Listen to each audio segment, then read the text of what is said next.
My name is Grace Carter. I'm 32 years old, and last Christmas, my own brother stood up at the dinner table, picked up 2 bulging black trash bags, and dropped them at my feet like I was tonight's garbage pickup. One slammed into my leg with a dull thud. Mud and snow splattered my jeans. The table froze. Half a second of silence. Then came the sounds, snorts, smothered laughs, napkins pressed to mouths, coughs, pretending to be nothing. "You're not family anymore," my brother said, not yelling, not angry, just cold. "You and that kid don't belong here." Behind me, my daughter flinched. Her tiny fingers dug into my coat like she was trying to disappear inside it. No one looked at her, not once. My mother finally stood slow and deliberate, like she was done pretending.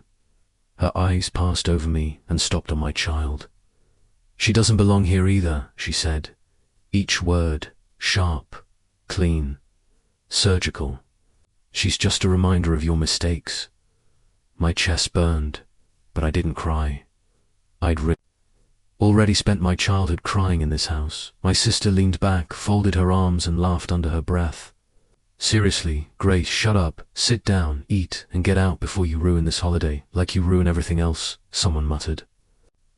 "Be grateful we even let you in." Forks clinked again, plates scraped. Conversation resumed like this was entertainment.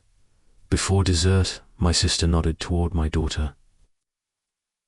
"Watch closely, kid, that's what failure looks like." Something inside me clicked like a lock. Finally turning, I picked up my child's backpack, stepped around the trash bags, and looked my brother straight in the eyes. "Thanks," I said calmly. "I'll remember this." He smirked, thought he'd won. He had no idea what he'd just started. I took my daughter's hand and walked out of that house like it was on fire. I didn't yell, I didn't slam the door. I just left, and that scared them more than any scene ever could. Before I tell you how I turned that night into the one thing they never saw coming, before I show you how every word they threw at me came back with interest, tell me, what time is it? Where you are right now, and where are you watching from? Because this perfect family Christmas story is about to travel far. The second the cold air hit us, my daughter squeezed my hand. "Are we in trouble?" she whispered. "No," I said, even though my voice shook. There we walked to my old beat-up car, the one they loved mocking in the walk. In the war seems to pause mocking in the driveway, and I buckled her in with fingers that wouldn't stop trembling. I sat behind the wheel, heart pounding so loud I could hear it in my ears. For a moment, I almost did what I always did, swallowed it, made excuses, told myself that's just how they are. Then I looked in the rearview mirror, saw my daughter's wide, confused eyes, and I knew this was the last time she would ever watch me accept that kind of disrespect and call it family. Have you ever had a moment where humiliation suddenly turns into clarity, like a switch flips and you finally see everyone's role in your life? Growing up, my brother Jake called me the mistake. My mum, Barbara, kept score of every bad decision I'd ever made. The guy I dated at 19 getting pregnant without a ring. My sister Hannah was the perfect child, and she made sure I felt how far I fell short every single day. I wasn't family. I was a warning label tonight. They promoted me from cautionary tale to villain, so I did something I'd never done before. I pulled out my phone, scrolled to the video I'd started recording the moment we walked in. Pure instinct, proof I might need someday that I wasn't crazy there.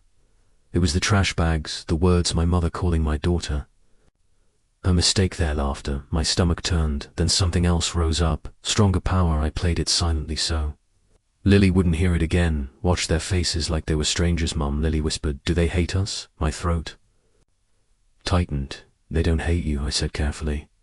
"They don't even know you, and they don't get to decide who we are."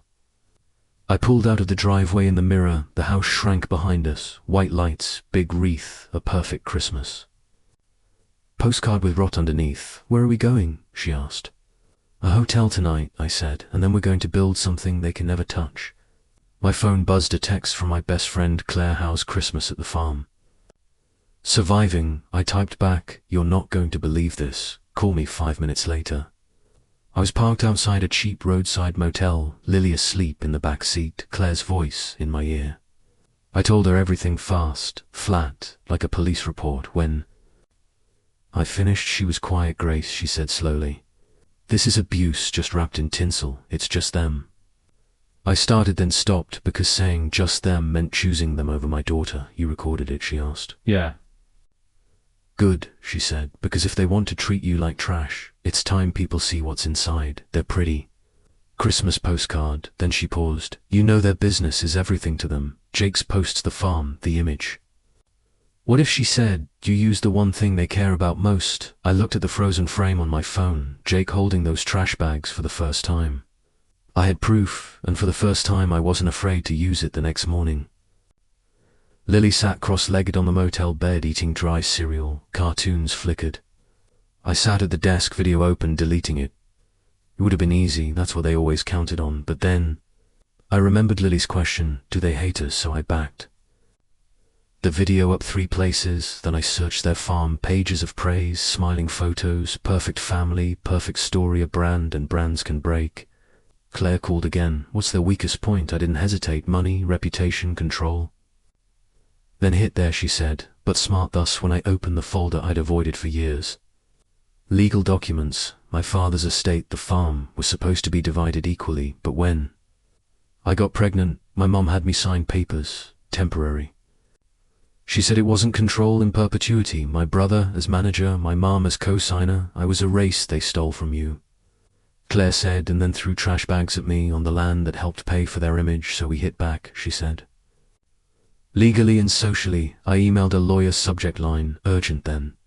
I opened a blank social account, no last name, uploaded a still frame, just the trash bags typed. Ever been told you don't belong by the people who were supposed to love you?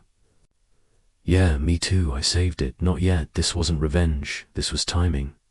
I wasn't going to explode their brand. I was going to dismantle it slowly the way they dismantled me. And next Christmas, when their business mattered most, they were going to learn exactly what it feels like to be thrown away by family. 6 months later, summer heat baked the town, I swore I'd never return to, but there I was, signing a lease, 2 streets from the square. You sure about this? The agent asked. I smiled. They had no idea, the landlord asked, eyeing Lily as she colored quietly at a corner table. It needs a lot of work, so do we, I said with a half smile.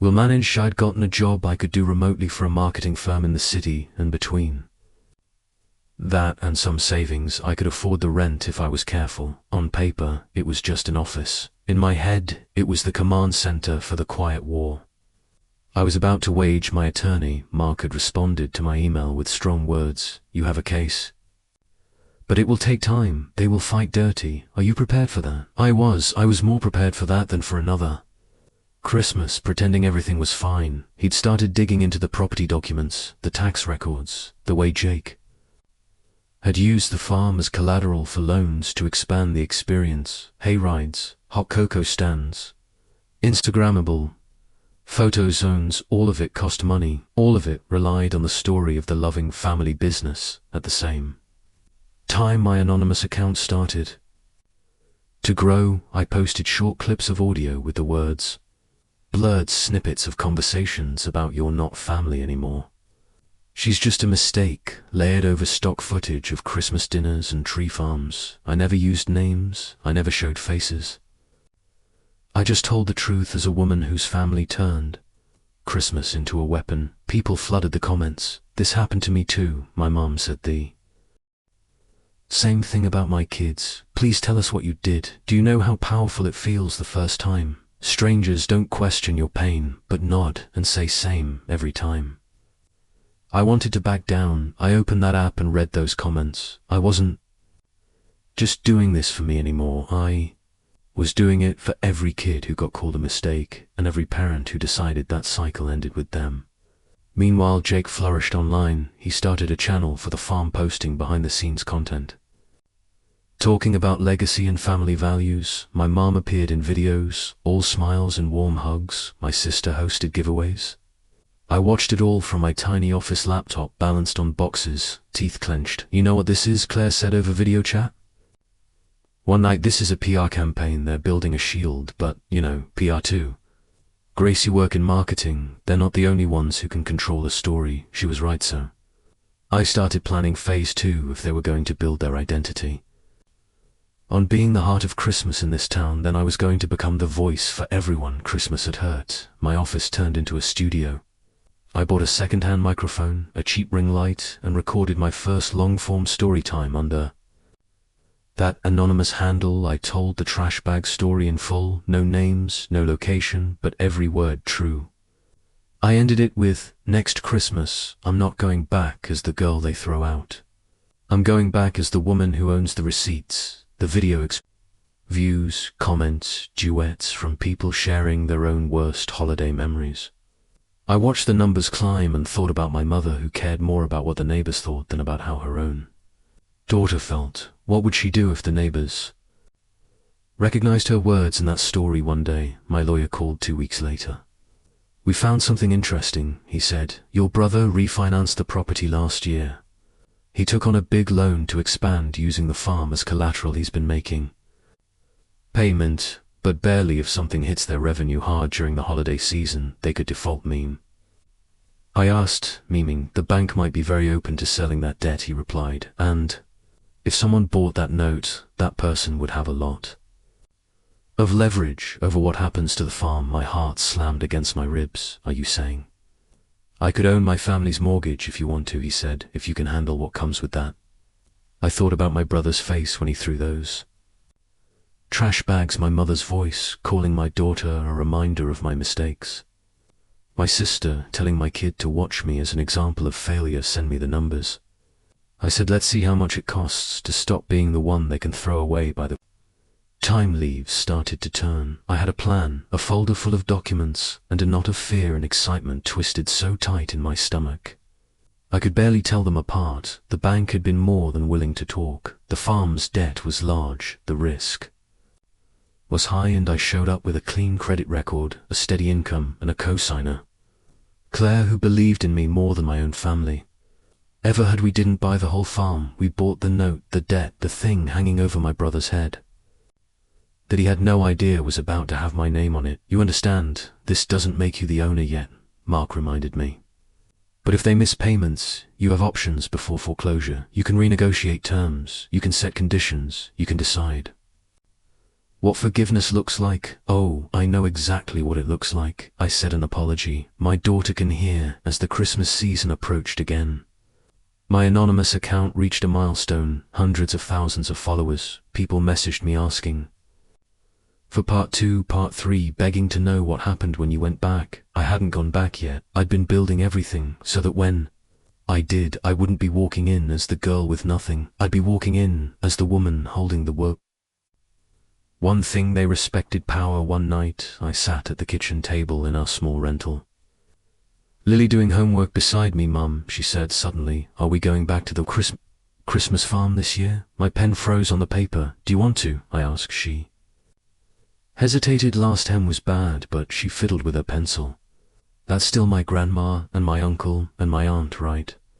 I swallowed. How do you explain to a child that family is sometimes the people you have to put behind a fence to keep your heart safe? "They're related to us," I said carefully, "but family is about how people treat you're not just about blood." "So if they apologize, can they be family again?" she asked. "Maybe," I said honestly, "but this time we get to decide what's okay and what's not them." She nodded slowly, processing. "Will they say sorry?" she asked. "If they want to keep their precious Christmas," I thought out loud.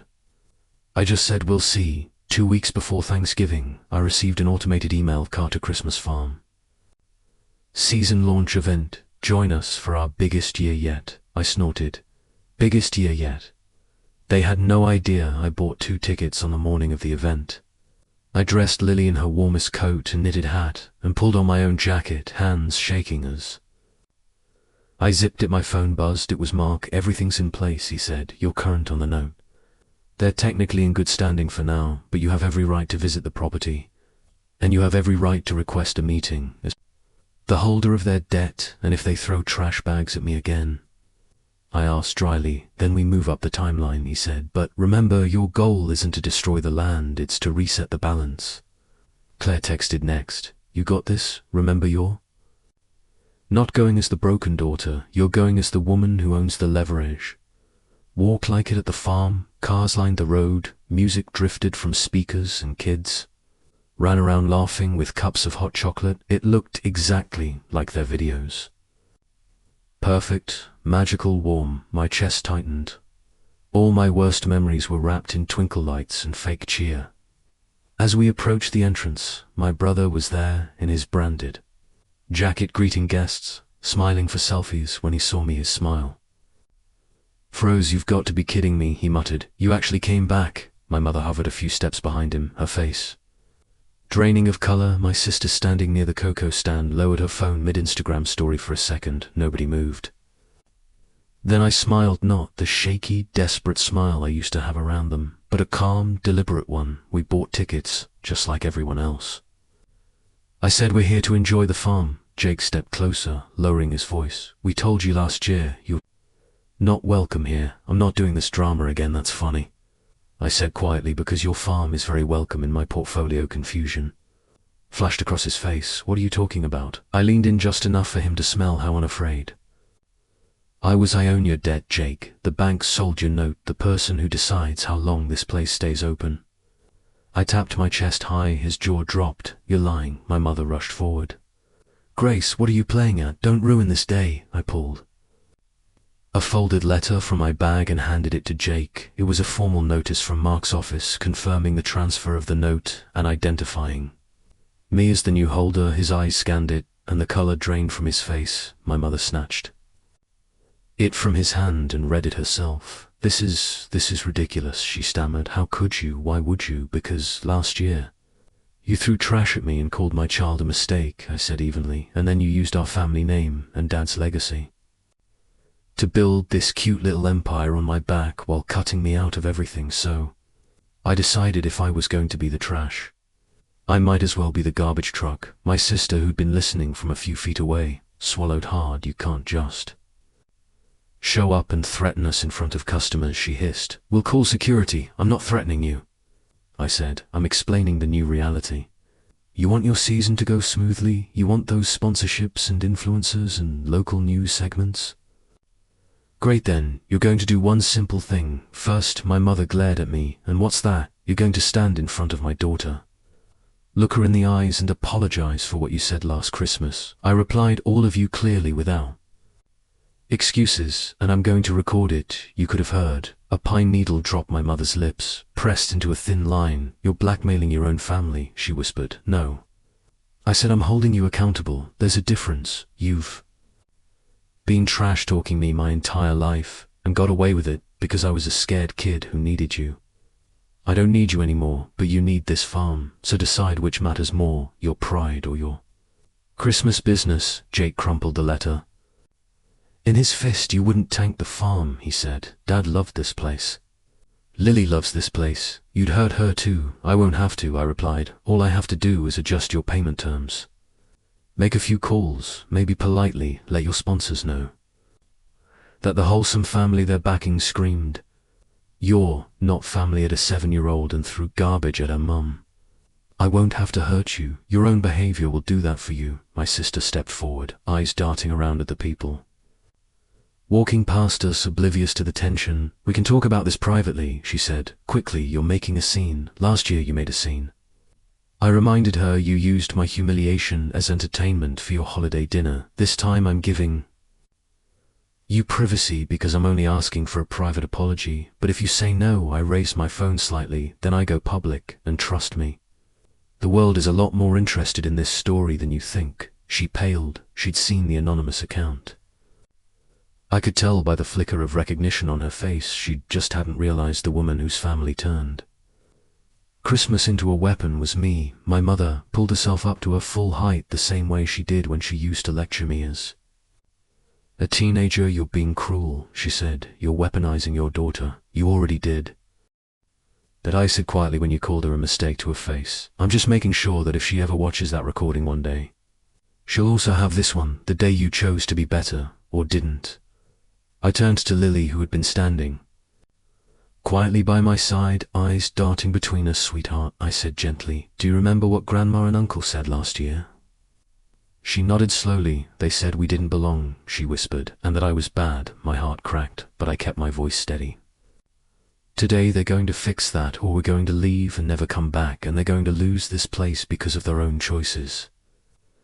I looked back at my mother. Last chance. You apologize clearly and sincerely to her. You admit you were wrong, and then we talk about what the future of this farm looks like for all of us, or you keep pretending you've done nothing wrong. And I stopped pretending you're decent people. My mother's eyes filled with tears. For a second I saw not the woman who had drilled shame into me for years, but someone cornered by the very image she'd built. She cared desperately about being seen as good. Fine. She choked out, fine, we'll talk to her. We moved off to the side near a row of trees where the music was quieter. I hit record on my phone and held it low but steady. My mother knelt down, awkwardly, like the ground might bite her, and looked at Lily. I'm sorry, she said, the words clearly foreign in her mouth. What I said last year was wrong. You are not a mistake. You are my granddaughter. You belong here as much as anyone. Jake cleared his throat, shifting from foot to foot. Yay, he muttered.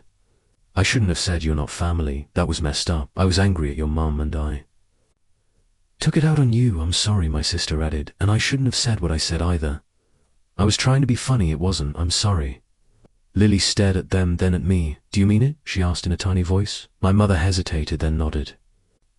Yes, she said, and for once I believed she at least wanted to mean it. I stopped the recording and slipped the phone into my pocket. Good start, I said, but an apology is step one, not the finish line. Jake scowled. What more do you want? Consequences?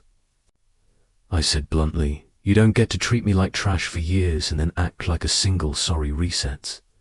The clock. Here's what's going to happen. You're going to sign a legal agreement acknowledging that I was coerced into signing away control of my share of the farm. You're going to restore me as an equal partner with voting rights. You're going to commit a percentage of this season's profits to a fund in Lily's name for her future, and if you ever speak about her the way you did last year again, I will go public with everything. Names, faces, recordings, documents, and I will not stop until every sponsor, customer, and local news station knows exactly who they're dealing with. My brother swore under his breath. You're insane. No, I said, I'm done being your scapegoat. If you want to keep this place, you're going to learn what real accountability feels like. Mark had already drafted the documents. All they had to do was sign. My mother looked at the lines, the clauses, the consequences spelled out in black and white. You're taking everything. She whispered. No, I answered. I'm taking back only what was mine. The rest. I shrugged. The rest is the bill for all those years you thought I'd never stand up. They signed.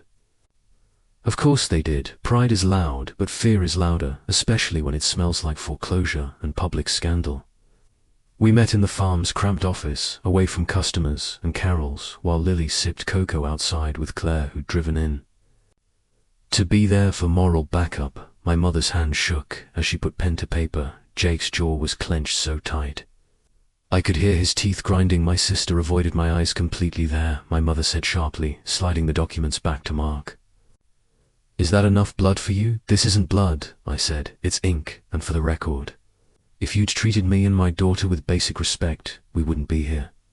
Mark gathered the files, satisfied. Congratulations, he said to me. You're now an equal owner of Carter Christmas Farm with decision-making authority. The words washed over me all the nights I'd lain awake thinking I had no power, that I was permanently stuck in the role. They'd cast me in the failure, the burden, the mistake. Now I was the person who could decide whether this place survived. Outside, the sky darkened and the Christmas lights flickered on.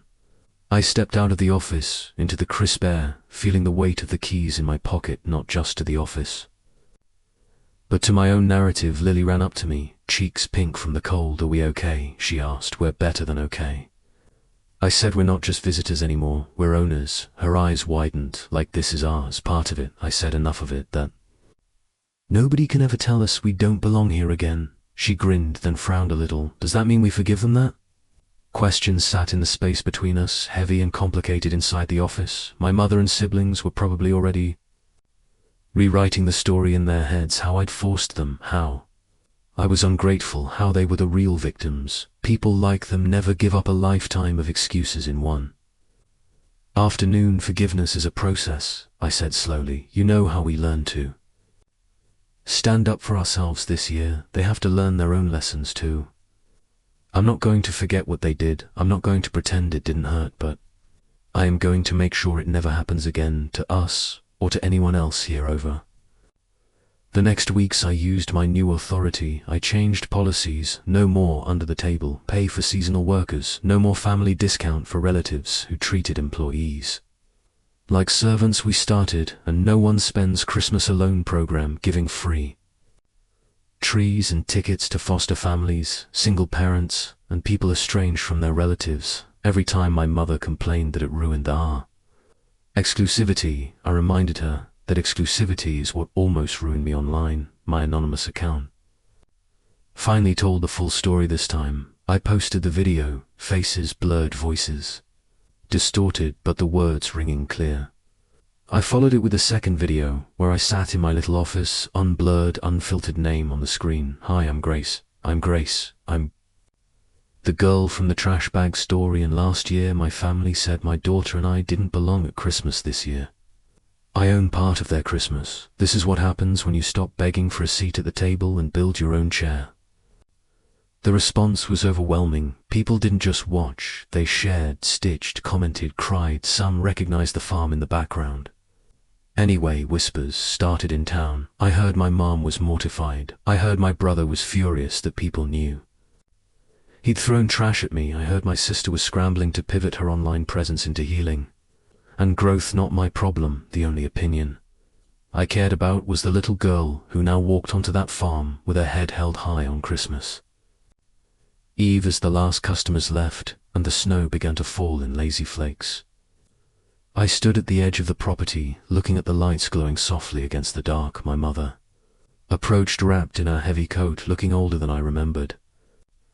"You've changed this place," she said quietly. Maybe I answered, or maybe I just stopped letting it change me. She hesitated. "I don't know how to fix all of it," she admitted. "I don't know how to undo what I did to you." "You don't," I said. "You can't. You can only decide who you're going to be now. For me, for Lily, for yourself." She nodded slowly, tears glinting in her eyes. "Do you hate me?" she asked. I thought about the girl. I used to be the one who would have rushed to reassure her, to make her feel better about the pain she caused. The girl was gone. "I don't hate you," I said. "I just finally love myself and my daughter more than I love trying to make you happy." We stood in silence for a moment, watching Lily chase snowflakes with other kids between the trees. "Will you stay?" my mother asked. "Will you keep working here with us?" I glanced at her. "For now," I said, "because this place can do good things for people if we let it, but I'm not locked here. If you go back to who you were last year, I'll walk away, and I'll take my share with me. You need to understand that." She nodded again, for once. She didn't argue. That was enough. For tonight, later driving home, Lily leaned her head against the window and sighed happily. "It felt different this year," she said, "like we actually belonged." I smiled. "We did," I replied, "because we decided it." Have you ever had a moment where you realized the people who hurt you the most only had power because you believed their version of you? The night my brother threw those trash bags at my feet, they thought they were writing the final chapter of my story, a story where I stayed the screw-up, the outsider, the mistake instead. That night became my origin story, the night I walked out holding my daughter's hand and promised myself I would never let anyone treat us like trash again. I never forgot that night, and I made sure they never would either. So tell me, if your family treated you like mine treated me, would you stay and rebuild with boundaries, or would you burn the bridge and walk away for good?